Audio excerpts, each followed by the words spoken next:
تلنگانہ حکومت نے حیدرآباد کے پرانے شہر میں برقی بلز کی وصولی کی ذمہ داری اڈانی کمپنی کو سونپ دی ہے۔ اس بات کا انکشاف وزیر اعلیٰ ریونت ریڈی نے جمعہ کو دہلی میں میڈیا کے ساتھ غیر رسمی بات چیت کے دوران کیا۔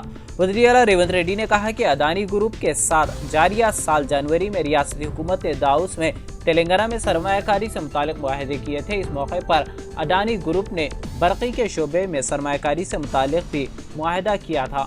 حکومت نے اڈانی کمپنی کو پرانے شہر میں انڈر گراؤنڈ برقی لائن کی تنصیب کی خواہش کی تاکہ پرانے شہر میں برقی نظام کو بہتر بنایا جا سکے۔ اسی طرح برقی بلز کی وصولی کی ذمہ داری بھی اڈانی کمپنی کو سونپ دی گئی ہے۔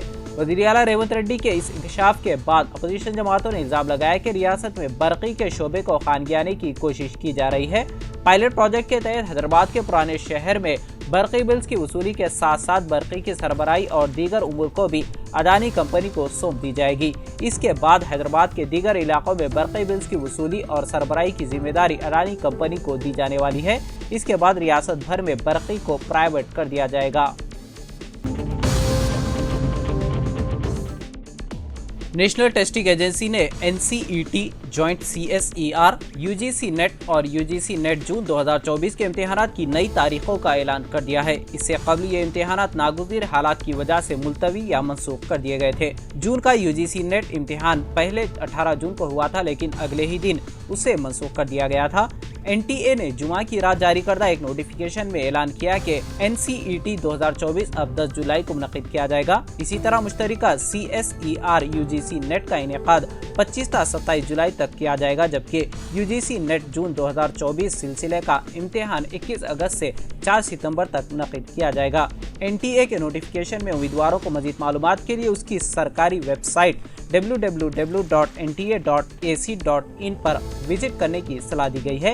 اس نے یہ بھی کہا کہ آل انڈیا آیوش پوسٹ گریجویٹ داخلہ امتحان 2024 اس کے شیڈول کے مطابق 6 جولائی کو ہی منعقد کیا جائے گا۔ شہر حیدرآباد میں قتل کی وارداتوں کا سلسلہ جاری ہے۔ جمعہ کی رات دیر گئے چادر گھاٹ علاقے میں ایک روڈی شیٹر کا قتل کر دیا گیا۔ مقتول کی شناخت نجف آغا کے طور پر کی گئی، جو رین بازار علاقے کا رہنے والا بتایا گیا ہے۔ اطلاعات کے مطابق وہ سابق میں قتل کی 2 وارداتوں سمیت کئی مقدمات میں ملوث تھا۔ جمعہ کی رات نامعلوم افراد نے مصروف ترین علاقے چادر گھاٹ میں میٹرو اسٹیشن کے قریب مہلک ہتھیاروں سے حملہ کر کے اس کا قتل کر دیا۔ روڈی شیٹر کی نعش میٹرو کی سیڑھیوں کے پاس خون میں لت پت پڑی ہوئی تھی۔ راہگیروں نے پولیس کو اس بات کی اطلاع دی۔ پولیس نے نعش کو عثمانیہ کے جنرل اسپتال کے مردہ خانے میں محفوظ کروا دیا۔ قتل کی واردات کے ساتھ ہی عہدیدار فوری طور پر مقام واقعے پر پہنچ گئے۔ حملاوروں کی فوری شناخت نہیں ہو سکی۔ آپسی دشمنی کا شبہ کیا جا رہا ہے۔ پولیس چھان بین کر رہی ہے۔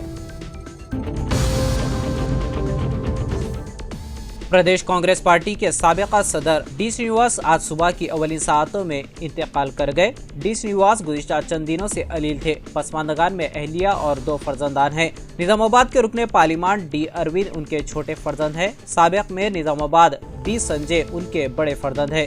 ڈی سرینواس اپنے سیاسی کیریئر کا آغاز NSUI سے کیا تھا۔ ریاست کے صدر NSUI بھی رہ چکے ہیں۔ 1990 میں پہلی مرتبہ نظام آباد سے اسمبلی کے لیے منتخب ہوئے تھے۔ 1999 میں اور 2004 میں نظام آباد سے رکن اسمبلی کی حیثیت سے منتخب ہوئے تھے۔ ڈاکٹر M چنا ریڈی اور راشیکھر ریڈی کی کابینہ میں بحیثیت وزیر متحدہ ریاست آندھرا پردیش میں خدمات انجام دی اور 2 مرتبہ پردیش کانگریس کے صدر اور قانون ساز کونسل کے رکن کی حیثیت سے بھی خدمات انجام دے چکے۔ کانگریس پارٹی میں اپنی ایک منفرد شناخت بنائی تھی۔ 2004 میں متحدہ ریاست کے وزیر اعلیٰ کی دوڑ میں بھی شامل تھے، لیکن ڈاکٹر وائس راشیکھر ریڈی کو کانگریس ہائی کمانڈ نے وزیر اعلیٰ کی حیثیت سے منتخب کیا تھا۔ 2014 کے بعد یہ کانگریس پارٹی سے علیحدگی اختیار کرتے ہوئے BRS میں شمولیت اختیار کی تھی اور BRS کی حکومت میں گورنمنٹ ایڈوائزر کے علاوہ راجیہ سبھا کے رکن کی حیثیت سے بھی خدمات انجام دی اور گزشتہ چند دنوں سے ناسازی صحت کے بعد سیاسی طور پر کنارہ کشی اختیار کر لی تھی۔ ٹریفک پولیس کی جانب سے حالت نشے میں گاڑیاں چلانے والوں کو پکڑنے کے لیے بریتھ انالائزر کے ذریعے جانچ کی جاتی ہے۔ حیدرآباد میں پیش آئے عجیب و غریب واقعے میں ایک شرابی پولیس کی نشے کی چیکنگ کرنے والی بریتھ انالائزر کی مشین چھین کر فرار ہو گیا۔ یہ واقعہ بوئنپلی پولیس اسٹیشن کے حدود میں پیش آیا۔ پولیس کی جانب سے ڈرنک اینڈ ڈرائیو مہم چلائی جا رہی تھی۔ اس دوران کار میں آنے والے ڈرائیور کی بریتھ انالائزر کے ذریعے جانچ کی جا رہی تھی کہ شرابی وہ مشین ہی لے کر فرار ہو گیا۔